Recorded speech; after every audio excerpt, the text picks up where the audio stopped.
Sveiki, brangieji. Darau pirmą įrašą, nes panašu, kad čia ir prasideda kelionė. Kelionė, kuri nežinia, kur nuves, bet yra idėja, yra tikslas. Ir kaip Dievas duos. Kai praėjo lygiai 20 metų, kai aš turėjau savo pirmą kelionę, kuri pakeitė mano gyvenimą.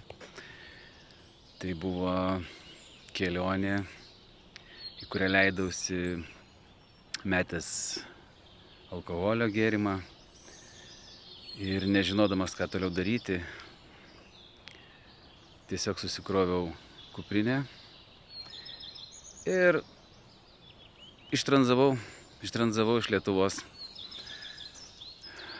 į Europą kažkur su vienintelė viltim, kad rasti kažkokį kitokį gyvenimo būdą, kažką naujo, nes ta aplinka, kurioje buvo alkoholis, seni draugai, viskas tas pats. Aš supratau, kad aš taip daugiau nebenoriu. Ir tai privertė mane judėti. Taipogi po visų tų alkoholio istorijų turėjau problemų su sveikata. Ir supratau, kad toliau taip gyventi nebegaliu. Todėl savotiškai aplinkybės mane vertė kažką keisti. Ir pats buvau pasiryžęs, nes nebenorėjau daugiau save naikinti. Tai prieš 20 metų ta prasidėjusi kelionė atvedė mane tada virš metų. Keliavau po Europą, piligrimavau su kuprinė, be pinigų, be namų, be didelių krypčių. Tiesiog keliavau, kaip vedė gyvenimas, kaip nešė srovė. Ir tos kelionės pabaigoje, prieš galą, atradau jogą, atradau meditaciją, atradau sveiką gyvenimo būdą. Užsikabinau už naujų dalykų, kurie lydėjo mane pastarosius 20 metų. Buvo visko, aišku, ups and downs, bet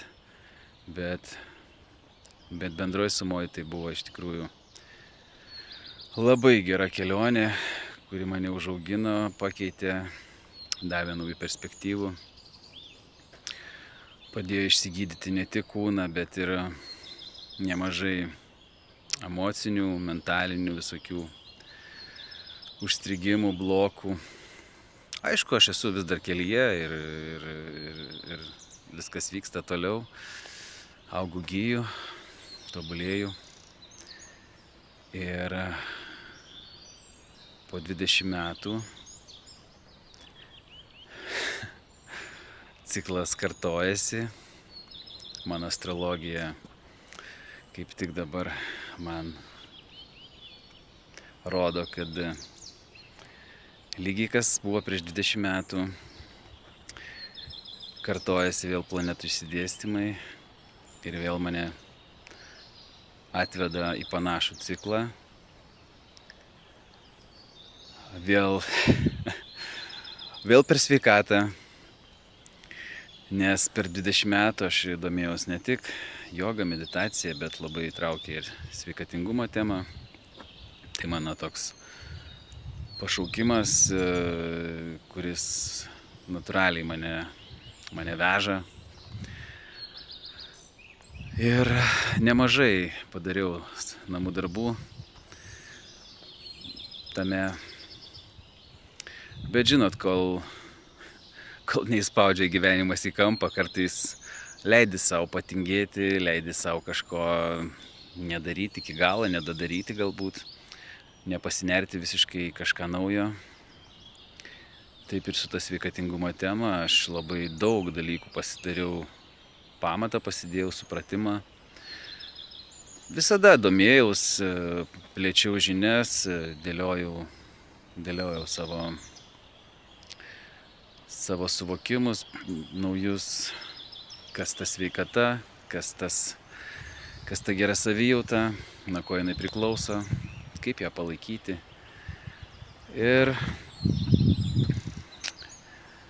Ir tai buvo gera kelionė, labai daug davė, labai daug sužinojau.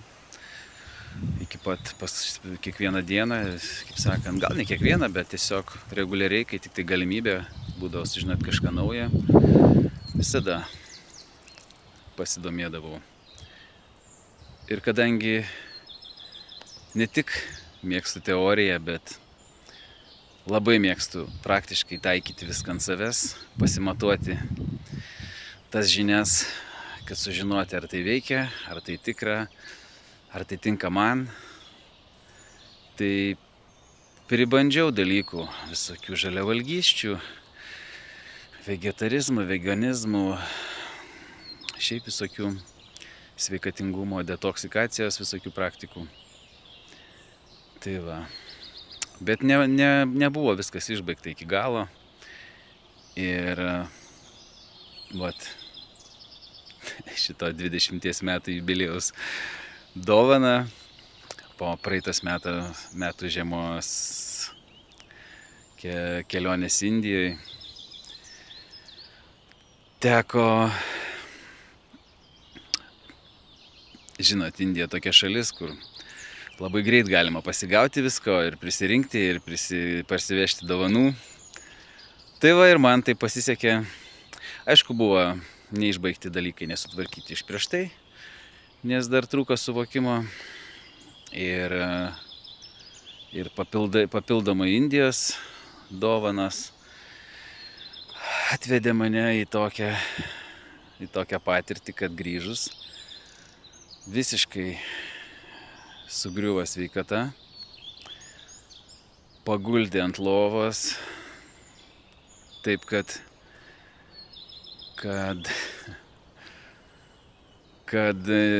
miegi, atsibundi ir nueini arbatas pasitaisai ir supranti, kad eisiu dar pamiegoti. Ir supratau po kokių 3-4 parų, kad jau yra nebegerai. Ir leidausi į naują savo kelionę. Išsitraukiau visus savo užrašus, sukauptus per pastarosius metus, nes visą laiką kaupiau žinias, kaupiau informaciją, informaciniam šitam skaitmeniniam formate, viską, ką šiais laikais galima dabar įsisaugoti jau nei popieriaus lapą, tai visą tai buvo sukaupta, kadangi tai buvo sveikatos klausimas buvo kritinis, viską įsitraukiau, pradėjau gilintis, žiūrėti, kas čia yra.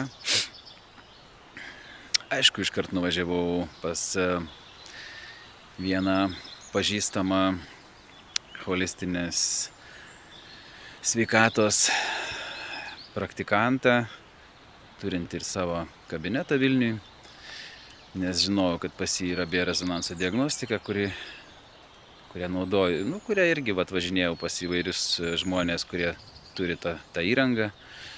Ir pasitikrinau, tada gavau atsakymą, kad turiu visą puokštę gyventojų, mikro visokių patogeninės mikrofloras, nedraugiškos, įvairaus formato. Supratau, kad parsivežiau iš Indijos dovanų. Žinojau ir prieš tai, kad dar buvo nedatvarkyta kažkas, bet kol stipriai nebuvo, kol netrukdė, dar kažkaip taip biškį pasitvarkydavau, biškį ne iki galo. Bet jau kai paguldė, tai supratau, kad reikia šitą klausimą spręsti. Ir pradėjau savo kelionę atsistatymo klausimais. Tada skiriau labai daug laiko apjungti jau turimas žinias ir išplėtoti dar trūkstamus klausimus iškėliau, kaip tai atlikti kokybiškai, teisingai, pilnai. Ir gal jau nuo šio pavasario 2025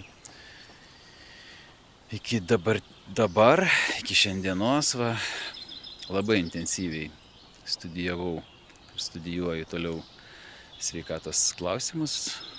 Tai davė labai daug rezultatų, nes dariau tai po kai kuriom dienom ir po 8 ir daugiau valandų, ir po 12 ir 16 į parą dirbau ties tais klausimais, nes palauk nebebuvo. Savijauta buvo tokia, kad supratau, kad turiu kažką daryti ir greitai. Prie viso to turėjau vasaros sezoną prieš akis su renginiais, kuriuose turėjau būti sveikas, gyvas, turėti energijos ir dalyvauti ir padirbėti ir užsidirbti pinigėlių tai pačiai medicinai ir atsistatymui, nes grįžau iš Indijos pakankamai basas, išsileidęs viską. Tai pasiramsčiau kažkiek tą sveikatą, tada prasidėjo sezonas ir neleido labai stipriai pailsėti, atsigauti. Ir toks buvo koks nors renginys, festivalis, prekyba, darbai. Tada visiškai išsekęs, pavargęs grįžti, jauti, kad atkritai, nes labai sunku laikytis sveikatinimosi protokolų, kada esi renginy, kada dirbi, kada neskaičiuoji darbo valandų, dirbi dieną, dirbi vakare, naktį. Tada grįžti, vėl pasiskiri maksimaliai laiko vėl atsistatyti ir taip visą sezoną, visą vasarą. Aukštyn žemyn, bet žinias dėliojau, plėtojau, kiek turėjau laisvo laiko. Ir dabar jau geri gal 1,5 mėnesio turbūt, kai turiu laiko savo, kai pradėjau grinai 100% skirti laiką savo atsistatymai. Kaip matot, šypsaus dabar, atrodau, pats jau džiaugiuosi, veidas atsigavęs, nebe pasibaigęs, jaučiuosi nuostabiai, jaučiuosi gerai. Tikrai dar ne viskas padaryta, bet integravau labai daug sukauptų žinių, praktiškai pradėjau naudoti. Miegu po 4-5 valandas į parą, nes energijos lygis atsistatė iki tiek su tuo, ką darau, kad tiesiog nebesimiega ilgiau. Ką senai jau taip jutau tokią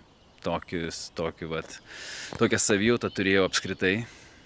Supratau, kad noriu dirbti tą darbą, noriu atiduoti šitą suvokimą ir pasaulį. Manau, kad sveikata yra didžiausia dovana. Kai yra sveikata, tada ateina yra ir džiaugsmas, yra ir proto ramybė, yra ir harmoningos emocijos. Kai yra sveikata, yra viskas, yra pilnatvė. Nuo jos prasideda, manau, labai daug dalykų. Daug harmonijos ateina į gyvenimą.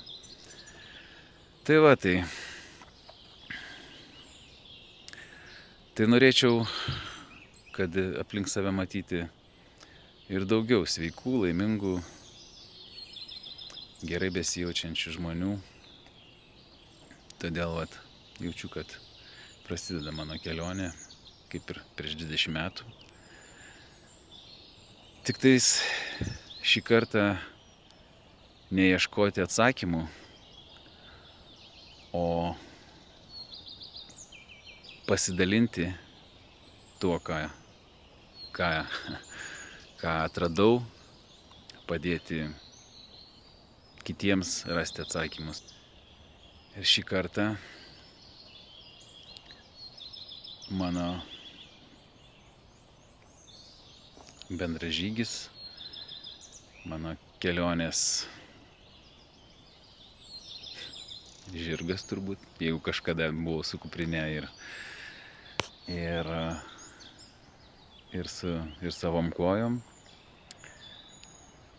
tai dabar atsirado idėja, kad reikia keliauti su savo medicinos laboratorija, gydykla ant ratų, su ašramu, su šventykla, su namais, kad būtų galima turėti įrangą,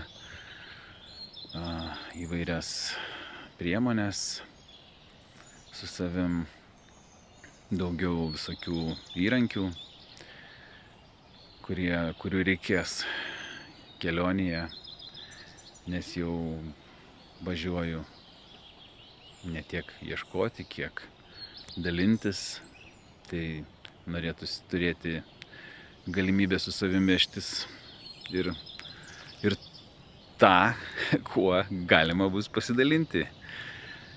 Tai va, tai noriu pristatyti savo draugą, savo žirgą. Mano nuostabus indigo spalvos žirgas, Šyvas Nandis.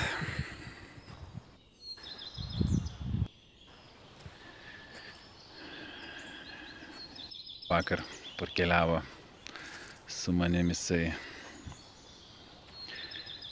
iš Rokiškio ir šiandien yra pamažu pradėta jo jau valymo tvarkymo procedūra ir taip judėsim į priekį, pasiruošimo darbai vyks prieš išvažiavimą į kelionę. Tai va, tai noriu pasidžiaugti šito nuostabiu draugu. Iš tikrųjų, dabar be filmuojant tiesiai, šnekant ekspromtu ir iš jausmo, iš širdies, aš jį pavadinau Nandžiu. Ir žinokit, turbūt, kad tai ir bus jo vardas, jo siela, kad būtų ištvermingas ir sėkmingai neštų per kelionę. Tai va, tai Om Namah Šivaja, Nandi, būk stiprus. Gerai, smagu buvo pradėti pirmą video, nes nepaminėjau galbūt dar, bet kelionę savo norėčiau filmuoti ir dalintis su jumis. Todėl Nandi ir mane matysit dažniau. Bus rodoma, kaip mums sekasi, kur mes keliaujam. Bus visokių daug dalykų, pasidalinimų. Ir susitiksim kelyje. Galbūt dar ne kelyje, dar iki kelionės reikia padaryti nemažai įsirengimo darbų. Nandis dar ne visiškai sutvarkytas techniškai. Šiaip širdelė pas jį varikliukas plaka gerai. Visas 4 kojytės važiuoklė gera. Šiandien buvo Nandis technikinėje apžiūroje. Pasakė, kad puikiai jaučiasi. Liko keletas nedidelių tokių smulkių remonto darbelių. Ir tada vidaus įrengimas, nes vidus nėra įrengtas gyvenimui. Tai pafilmuosiu turbūt visą šitą įrengimo procesą ir eigoje bus daugiau video, kaip čia mums sekasi Nandį papuošti, sutvarkyti iki galo ir paruošti kelioniai. Tai va, visus jūs myliu, džiaugiuosi, kad galiu pradėti šitą kelionę. Linkėjimai jums, būkit laimingi, susitiksim kituose reportažuose.